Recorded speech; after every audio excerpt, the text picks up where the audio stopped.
नमस्कार दर्शक बंधु मु तपस्विनी। आज आम पुणी कथा हेबा सेल्फ लव प्रैक्टिस विषय रे, आत्मप्रेम अभ्यास विषय रे जे केमिति आमे आत्मप्रेम करि परिबा। तो सेटा होछि what you love about yourself. आपण निज विषय जहाँ भी पसंद करूछना से सब कथा को से सब गुण को आपणकर जहाँ सब क्वालिटीज अच्छी ट्राइड्स अच्छी ताको सब आपण गोटे कागज रे निज विषय रे लिखिबे। निजर कौ कौ गुण आपको भल लगे ताकू लिख, जिते पर्यंत लिखतु 10टा लिखतु 11टा लिखतु किंबा जिते अच्छी ताकू आप लिखतु। निजर किसी भी गुण हो, आपण बहुत करुणामय अटंती कि आपण बहुत हेल्पिंग नेचर आपणकर अच्छी, आपण बहुत हेल्पफुल। तो जहाँ भी ये सब कार्य किंबा आपणकर चुट्टी आपणकर बहुत सुंदर लगे, आपन को निजर चुट्टी भल लगे बहुत सिल्की किंबा कुंच कुंच चुट्टी आपन को जोटा कि भारी भल लगे। किछि भी छोट रु आरंभ करिकी आपण बड़ पर्यंत निजर इमोशनल आ फिजिकल जहाँ भी सब जिनस अच्छी ट्राइड्स अच्छी क्वालिटीज अच्छी आपण भितर से सब आपण गोटे कागज रे लिखंतु। और एमती भी सामना लोक कहीं कहते कि अरे तुमर ये गुणटा मत भारी भल लगे, तो आप भी सेटा भी आपन को ही भल लगे, अन्य मैंने कहते आपन को भी भल लगे, तो आप भी लिखिदेवे। तो प्रथम काम आप निजर भल गुण को लिखिबे। प्रायतः ना आम अन्यर भल गुण सबको देखू, अन्यर भल गुण को नोटिस करूँ, अन्य को नोटिस करूँ बेसी, आ प्रशंसा भी करूँ, तांको मने पकई भी दऊ, तांको आम चीयर अप भी करूँ, तांकर भल सुंदर सब गुण पाई कि आमे तांको प्रशंसा बहुत करिथाउ। हेले आमे निज विषय बहुत कम बुझी थाउ, निजको निजर भल गुण को आमे नोटिस करूना, निजर सुंदर गुण पाई केबे निजको आमे अप्रिशिएट करूना, केबे निजको आमे प्रशंसा करूना, कृतज्ञता केबे भी धन्यवाद आमे जणाना, निजर शरीर को केबे धन्यवाद जणाना कि मो गोड़र एमती सी मते एते हेल्प करिछि, मो गोड़ मो आखि मोर जहाँ सब मो शरीर सुस्थ अच्छी, आमे केबे ताको से केते सब काम करछन्ते हम पाई कि आ निज भीतर इमोशनल गुण जहाँ सब अच्छी भी आम निज कि केबे भी आम निज को निजे के कृतज्ञता दौना, प्रशंसा करूना, अप्रिशिएट करूना। किंतु ओलटा आम कौन करूना अन्यर गुण सह तांकर गुण को देखिकी आम निज को कंपेयर करूँ जे तांको पाखरे ये गुण सब अच्छी किंतु मो पाखरे नाही, से गुण मो पाखरे नाही।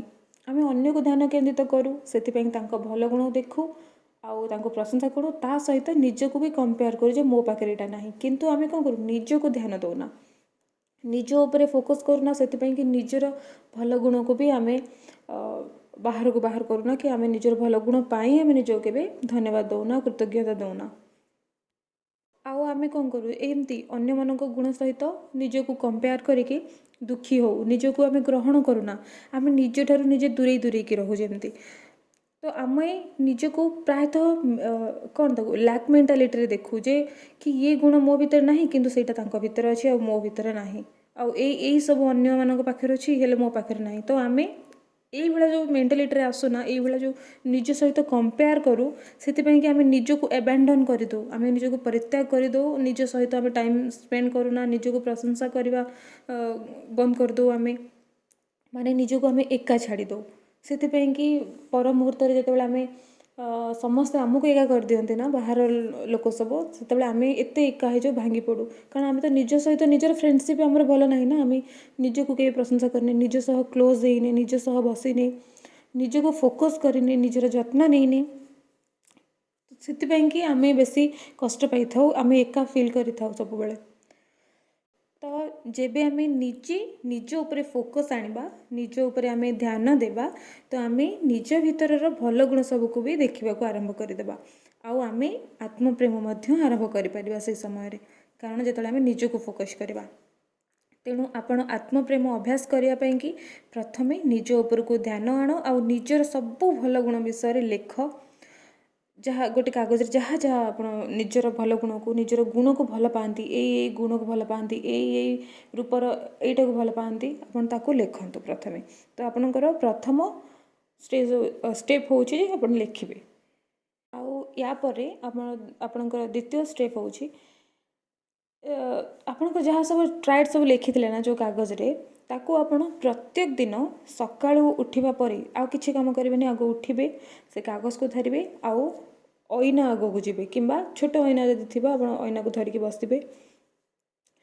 ତା ଆଗରେ ଆପଣ ଛିଡ଼ା ହେଇକି କି ଅଇନାକୁ ଧରିକି ବସିକି ସେଇ କାଗଜରେ ଯାହା ବି ସବୁ କ୍ୱାଲିଟିଜ୍ ଅଛି ନା, ଯାହା ବି ଆପଣ ନିଜର ଗୁଣ ଲେଖିଛନ୍ତି ତାକୁ ଆପଣ ଆଇନା ଆଗରେ ଦେଖିକି କହିବାକୁ ଲାଗିବେ। ଯେମିତି ମାନେ ଆଇନା ଆଗରେ କିଏ ଅଛି, ଆପଣ ନିଜେ ଅଛନ୍ତି, ତ ନିଜେ ନିଜକୁ ଦେଖିକି ଅନେଇକି ସେଇସବୁ ସେଇସବୁ ଗୁଣ ସବୁ ଆପଣ ଯାହା ଭଲ ପାଆନ୍ତି ଆପଣ ନିଜକୁ କହିବେ।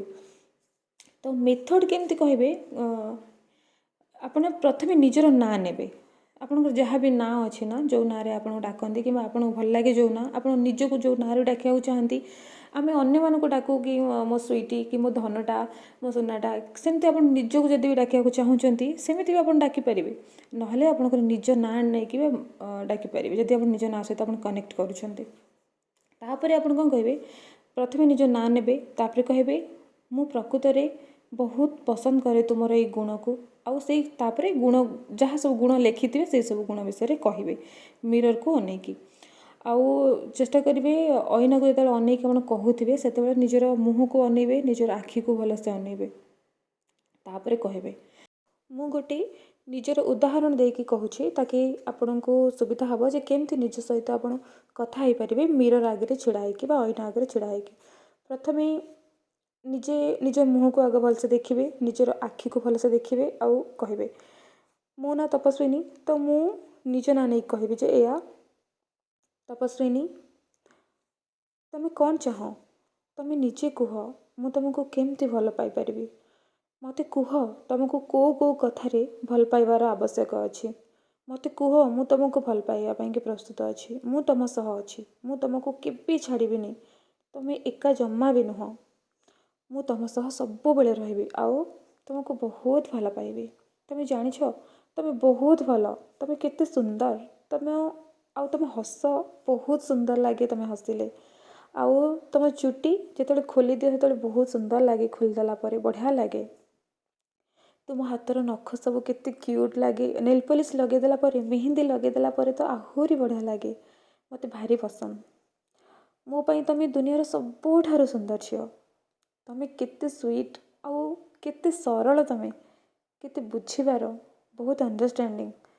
ତୁମେ କେତେ ଭଲ ପାଅ ସମସ୍ତଙ୍କୁ, କେତେ ସ୍ନେହ କର, ଆଉ ତୁମକୁ ବି ସମସ୍ତେ ବହୁତ ଭଲ ପାଆନ୍ତି।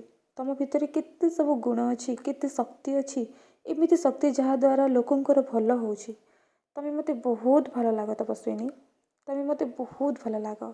I love you so much.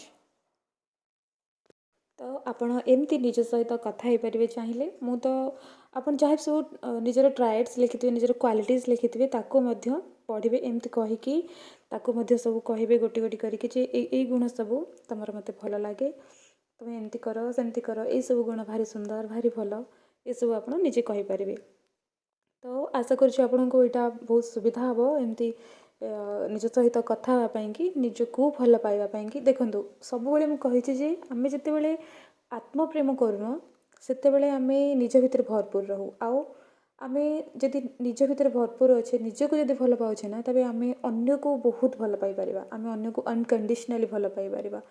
କାହିଁକି ଆପଣ ନିଜେ ବୁଝିପାରୁଥିବେ ଯେ ଆପଣ ନିଜ ସହିତ ଯେମିତି ବ୍ୟବହାର କରିବେ, ନିଜକୁ ଯେମିତି ଭଲ ପାଇବେ, ନିଜକୁ ଯେମିତି ଯତ୍ନ ନେବେ ନା, ଆପଣ ଜାଣିଥିବେ ଯେ କେମିତି ଯତ୍ନ ନିଆଯାଏ, କେମିତି ଭଲ ପାଆନ୍ତି। ତ ଆପଣ କ'ଣ କରିବେ, ଅନ୍ୟମାନଙ୍କୁ ବି ଭଲ ପାଇପାରିବେ, ଅନ୍ୟମାନଙ୍କୁ ବି ଅନକଣ୍ଡିସନାଲ୍ ଭଲ ପାଇପାରିବେ। ତ ସେଲ୍ଫ ଲଭ୍, ଆତ୍ମପ୍ରେମ ହେଉଛି ପ୍ରଥମ ସିଡ଼ି ଆଉ ବହୁତ ମଜବୁତ ସିଡ଼ି, ମଜବୁତ ପଦକ୍ଷେପ ବା ପାହାଚ। ଯଦି ଆମେ ସେଇଠି ଚଢ଼ିଗଲେ, ସେଇ ସ୍ଥାନରେ ରହିଲେ, ସେଇ ସେଲ୍ଫ ଲଭ୍ର ଭାଇବ୍ରେସନ୍ରେ ଆମେ ଯଦି ରହିବା ନା, ତ ଆମେ ସାରା ବ୍ରହ୍ମାଣ୍ଡକୁ ଭଲ ପାଇବା ପରଶି ପାରିବା। ଆମେ ଏତେ ଷ୍ଟ୍ରଙ୍ଗ ହେଇଯିବା, ଆମେ ବୁଝିପାରିବା ଅନ୍ୟମାନଙ୍କୁ, କାରଣ ଆମେ ନିଜକୁ ବୁଝିପାରିଲେ ଆମେ ଅନ୍ୟକୁ ବି ବୁଝିପାରିବା। ତ ଆପଣ ଏମିତି କରିପାରିବେ। ଆଉ ଆପଣ ଏମିତି କହିବା ସମୟରେ ନା ନିଜ ଆଖିକୁ ଗଭୀର ଭାବେ ଡିପ୍ଲି ଦେଖିବେ, କାରଣ କୁହାଯାଏ କି eyes are windows to the soul. ମାନେ ଆମ ନିଜର ଆଖି ହେଉଛି ଆମ ନିଜ ଆତ୍ମା ପ୍ରାଣ ପର୍ଯ୍ୟନ୍ତ ପହଞ୍ଚିବାର ଦୁଆର, ବା ଆମର ଆଖି ଆମ ଆତ୍ମାର ଝରକା ଅଟେ। ଆଖି ଦ୍ୱାରା ଆମେ ନିଜେ ନିଜ ଆତ୍ମା ପର୍ଯ୍ୟନ୍ତ ପହଞ୍ଚି ପାରିବା। ତ ଆମେ ଯେବେ ଏଇସବୁ ଭଲ ଗୁଣକୁ ନିଜକୁ ଦେଖିକି କହିବା ତାର ଅର୍ଥ ଆମେ ନିଜକୁ ପ୍ରଶଂସା କରୁଛେ, ନିଜର ଆତ୍ମା ସହିତ ଆମେ ଯୋଡ଼ି ହେଇକି କଥା ହେଉଛେ ନିଜ ସହିତ। ଆଉ ହେଇପାରେ କି ଆପଣ ପ୍ରତ୍ୟେକ ଦିନ ଅଇନା ଦେଖୁଛନ୍ତି କିନ୍ତୁ ଏମିତି ପ୍ରଶଂସା ଉଦ୍ଦେଶ୍ୟରେ, ପ୍ରେମରେ, ସ୍ନେହରେ କେବେ ଦେଖୁନଥିବେ ନିଜକୁ। ନିଜର ଭଲ ଗୁଣ ପାଇଁକି ନିଜକୁ କେବେ ପ୍ରଶଂସା କରୁନଥିବେ। ସେଇ ଯେଉଁ ଗଭୀର ପ୍ରେମ ଭାବନାରେ, ଲଭ୍ ଫିଲିଂସରେ, ଗ୍ରାଟିଟ୍ୟୁଡ଼ ଫିଲିଂସରେ ବା ପ୍ରାଇଡ଼ ଫିଲିଂସରେ ନିଜକୁ କେବେ ଦେଖୁନଥିବେ। ଯେବେ ବି ଆପଣ ମିରର ଦେଖୁଛନ୍ତି କିମ୍ବା ପ୍ରତ୍ୟେକ ଦିନ ଯଦି ମିରର ଦେଖୁଛନ୍ତି, ତ ଏବେ ଏମିତି କରିକି ଆପଣ ନିଜକୁ ପ୍ରଶଂସା କରୁଛନ୍ତି, ଧନ୍ୟବାଦ କରୁଛନ୍ତି, ନିଜକୁ କୃତଜ୍ଞତା ଜଣାଉଛନ୍ତି। ଆଉ ନିଜର ଯେଉଁ ସବୁ ଗୁଣ ଅଛି ତାକୁ ଆପଣ ଫୋକସ୍ କରୁଛନ୍ତି ଆଉ ପ୍ରଶଂସା କରୁଛନ୍ତି, ଧନ୍ୟବାଦ ମଧ୍ୟ କରୁଛନ୍ତି। ଆଉ ନିଜ ସହ ଗଭୀର ଭାବେ ମଧ୍ୟ ଯୋଡ଼ି ହେଉଛନ୍ତି। ଆଉ ଏମିତି କରିକି ଆପଣ ନିଜ ସହିତ ଗୋଟିଏ ଦୃଢ଼ ବନ୍ଧୁତା ମଧ୍ୟ ଗଢ଼ୁଛନ୍ତି। ଆଉ ଆକୁ ହିଁ ସେଲ୍ଫ ଲଭ୍ କୁହାଯାଏ, ଆକୁ ହିଁ ଆତ୍ମପ୍ରେମ ମଧ୍ୟ କୁହାଯାଏ। ତ ଆପଣ ଏମିତି କରନ୍ତୁ, ନିଜ ସହିତ କଥା ହୁଅନ୍ତୁ, ମିରରରେ ଛିଡ଼ା ହେଇକି ପର୍ଟିକୁଲାର ଆଖିକୁ ଗଭୀର ଭାବରେ ଦେଖିକି ଆପଣ ନିଜର ଭଲ ଗୁଣ ସବୁ ଲେଖ ଆଉ ନିଜକୁ ନିଜେ କୁହ। ଇଏ ଗୋଟେ ବଢ଼ିଆ ଷ୍ଟେପ୍ ନିଜକୁ ଭଲ ପାଇବାର, ନିଜ ସହିତ, ନିଜ ଆତ୍ମା ସହିତ ଯୋଡ଼ି ହେବାର ମଧ୍ୟ। ଓକେ ଦର୍ଶକ ବନ୍ଧୁ, ଥ୍ୟାଙ୍କ ୟୁ ସୋ ମଚ୍ କି ଆପଣମାନେ ଶୁଣିଲେ। ଆଉ ଏବେ ରହୁଛି, sending you lots of unconditional love, light and happiness.